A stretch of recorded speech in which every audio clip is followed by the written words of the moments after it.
அண்மை செய்தியை பார்த்து வருகிறோம். அசாமின் கவுகாத்தியில் பன்னாட்டு விமான நிலையத்தில் புதிய முனையத்தை திறந்து வைத்தார் பிரதமர் மோடி.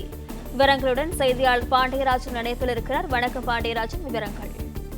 அசாமின் கவுகாத்தியில் பன்னாட்டு விமான நிலையத்தில் புதிய முனையத்தை பிரதமர் நரேந்திர மோடி அவர்கள் திறந்து வைத்திருக்கிறார்கள். சுமார் 1,40,000 சதுர மீட்டர் பரப்பளவில் ஆண்டுக்கு 1 கோடிக்கு மேல் பயணிகளை கையாளும் திறன் கொண்டது அசாமில் இருக்கக்கூடிய இந்த கவுகாத்தி முனையம். அதில் டெர்மினல் 2-ஐ பிரதமர் நரேந்திர மோடி அவர்கள் இன்று திறந்து வைத்திருக்கிறார்.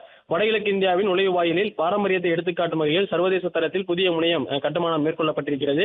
தற்பொழுது பிரதமர் மோடி அவர்கள் இதனை திறந்து வைத்திருக்கிறார்கள்.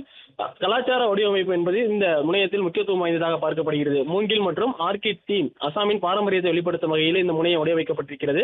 ஆண்டுக்கு 13 மில்லியனுக்கும் அதிகமான பயணிகளை கையாளும் திறன் கொண்டதாகவும் சொல்லப்பட்டிருக்கிறது. குறிப்பாக வடகிழக்குக்கான அந்த நுழைவாயிலாக சுற்றுலா மற்றும் பொருளாதார வளர்ச்சி ஊக்குவிக்கும் வகையில் இந்த முனையம் இருக்கும் என சொல்லப்பட்டிருக்கிறது. இந்த திறப்பு விழாவுக்கு முன்பாக டிசம்பர் 7 உள்ளிட்ட நேரங்களில் இந்த பகுதியில் திறப்பு நடைபெறும் என சொல்லப்பட்டிருந்தது. ஆனால் தாமதமாக நடந்தாலும் இந்த முனையங்களில் ஏற்படக்கூடிய இந்த மாற்றங்கள் வடிவமைப்பு ஆகியவற்றிற்காக காலதாமதம் இருந்தாலும் பிரதமர் மோடி அவர்கள் தற்போது அதை திறந்து வைத்திருக்கிறார். பிளே ஸ்டோர் மற்றும் ஆப் ஸ்டோரில் இருந்து பாலிமர் செயலியை QR கோடு மூலம் பதிவிறக்கம் செய்யுங்கள். செய்திகளை உடனுக்குடன் பெறுங்கள்.